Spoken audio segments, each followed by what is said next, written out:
Howdy folks, welcome back to episode 2 of our little Scottish mini-series. We are without a plan.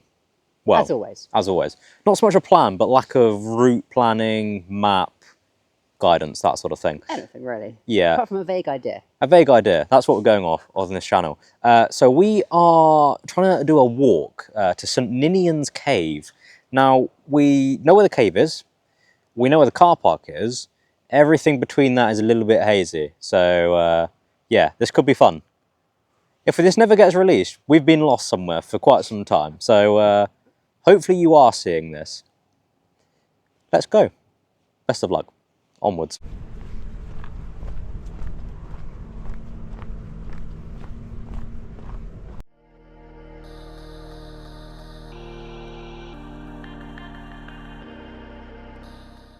We were just doing a little time lapse of the walk, but we're going to pause here. Look at the size of this rhubarb. It's enormous. Someone's been and had some for their tea, their rhubarb crumbles. That is the biggest piece of rhubarb I've ever seen in my life. That's ginormous. That is a good... And if Elijah holds the camera and I go and stand next to it somehow. That's a good... It's human height. It's human height. I'm 168 centimetres. So that's 5'6"? 5'6"? For scale. Blimey. Anyway, let's crack on. I mean, there's even bigger stuff in the back. There is even bigger stuff in the back. I don't go in that far though. There's Land of the Triffids in there. Bloody hell. Right, on we go.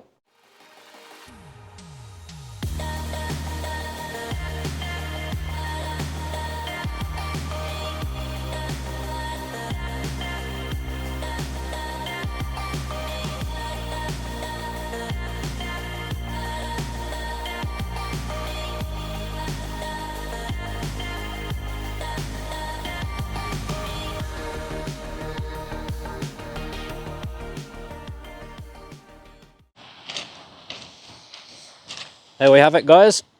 St Ninian's Cave, that's what we've come for today.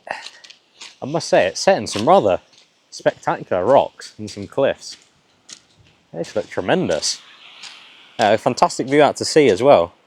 It's calm as can be today. We were slightly worried because the castle we went to this morning, it was so windy.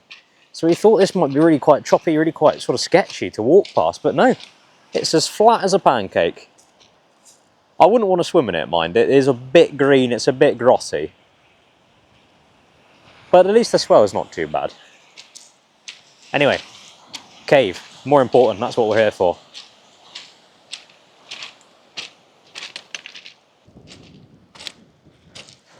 Scotland is pretty famous for its geology in this part of the world. I mean, even just walking along the beach here, you've got these fantastic rocks. Look at the quartz in that one. I'll try and break this in half. Oh, that's not worked at all. That was shambolic. Anyway, they're all full of quartz. It's lovely. Look at this one. There are patterns in that. That's incredible. Been untouched for, I don't know, 600 million years plus. And then some lad from Leicester's come and picked it up. Unbelievable. Oh, that's a big one. Look at that. Just a solid sort of slab of quartz on that one. Incredible. Continuing with the theme of rock talk here on Explore the Weekend. This little cliff face here, you can see where the rock's been sort of moulded. I have absolutely no idea how well that's going to come out on the GoPro. But you can see it's sort of melted almost. And the whole sort of stratigraphy is at an angle. So this whole thing is rotated from its original position, which is kind of cool.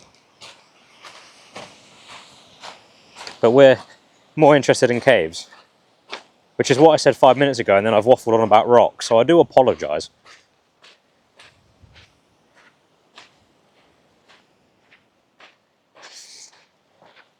Lots of these little rock sculptures around as well, which is pretty cool.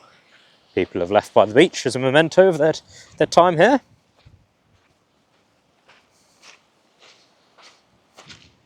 Another unfortunate continuation to rock talk on Explore the Weekend UK. This whole piece has been tilted. If I do that with the camera, that's the actual layering, the stratigraphy. But it's now upright.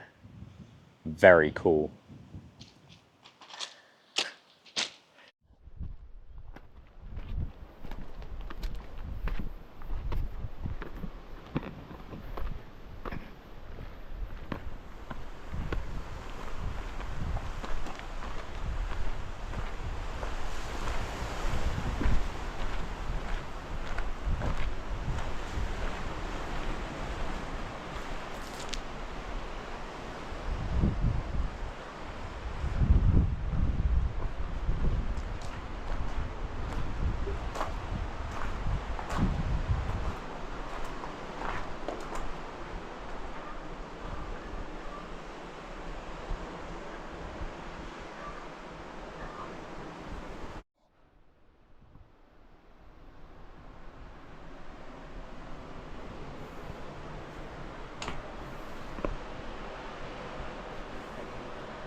Lots and lots of people in here have left little marks of themselves.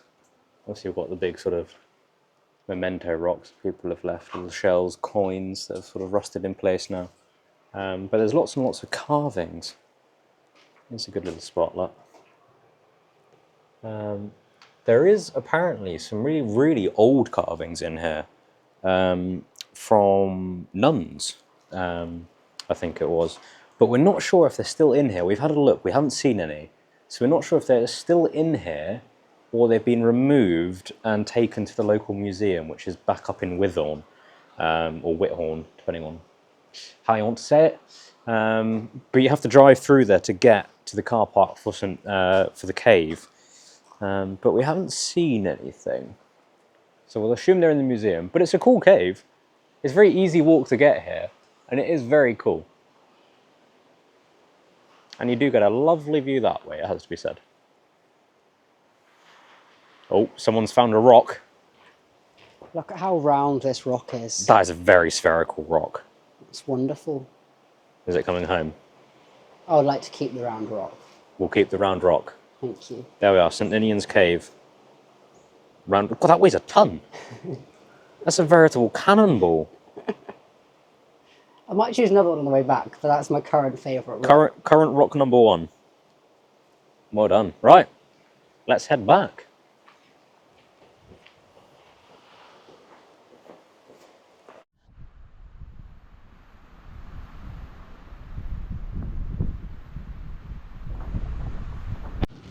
Update on the rock front. Elijah has chosen this nice little streaky specimen, and I've gone for this sort of diagonal piece. Cool rocks all round. The wind has picked up a little bit on our return stretch. The sea is still nice and calm, but everything I said earlier about being sheltered and out of the wind, yeah, all wrong now. It's very blowy and quite cold. So let's head back to the car.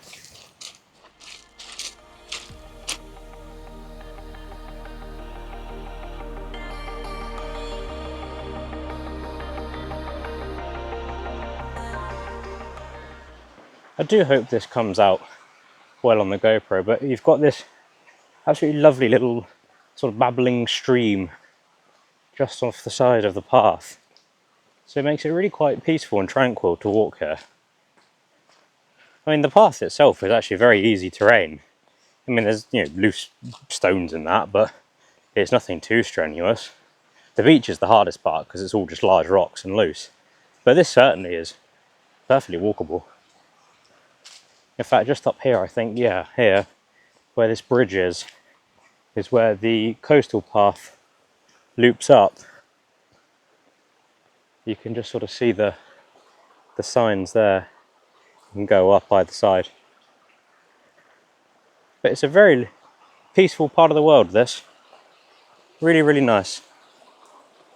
Or maybe I won't show you that side, it's a horrible rusty gate. Here we go, this is much better. Much nicer.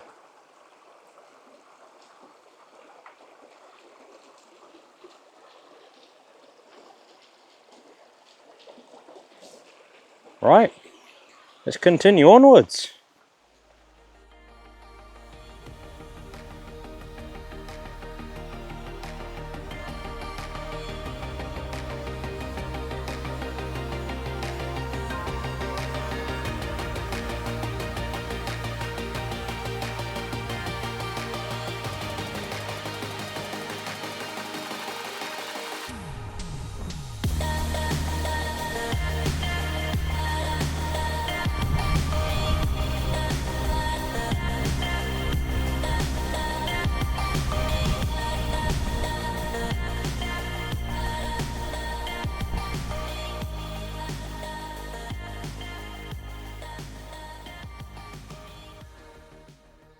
Here we are, back at the car park.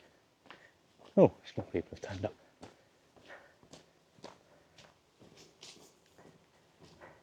That didn't really take us long at all. How long did that take? It's going to take a photo of the sign, sorry. Oh, it wandered away. It took less than an hour. Less than an hour, there you go. Very short, but very enjoyable. The stream running down the side makes it really, really tranquil even. Yeah. Very peaceful. Cave itself, quite cool. Would I come here like out of my way? Probably not. Not again if I knew what it was. Like Yeah. if I knew how small it was, that there wasn't really anything there. I mean, I did do a bit of research, but I thought there were still a few little artifacts and inscriptions on the walls, and we couldn't really see any of that. No, that was a bit disappointing. So, would you come out of your way here? Probably not. If you're doing a walk along the coast, would you check it out? Yes, absolutely. I think that would be perfect for this sort of activity.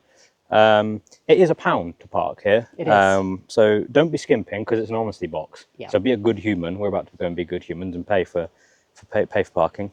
Yeah, nice walk. Bit humid towards the end. Bit sweaty. Yeah. Uphill was a bit of a struggle. But it is only short. It's less than a mile, I would have said. Less. It says a mile on the sign, but I think it's less than a mile because it really didn't take us long at all. No, it didn't. The worst bit was walking across the rocks on the coast. Yep. That took the longest bit. It did take the longest, yeah. It's not difficult, it's just hard. It's just It's just a bit energy draining. Yeah. But otherwise, it's all right and quite an enjoyable walk. So we're going to leave you here. We hope you had a good experience with us today on this little walk. Hope you enjoyed it as much as we did. And we will catch you very, very soon for episode 3 of our Scottish mini-series. In the meantime, take care, look after yourselves. We'll see you shortly. Take care, bye. Bye.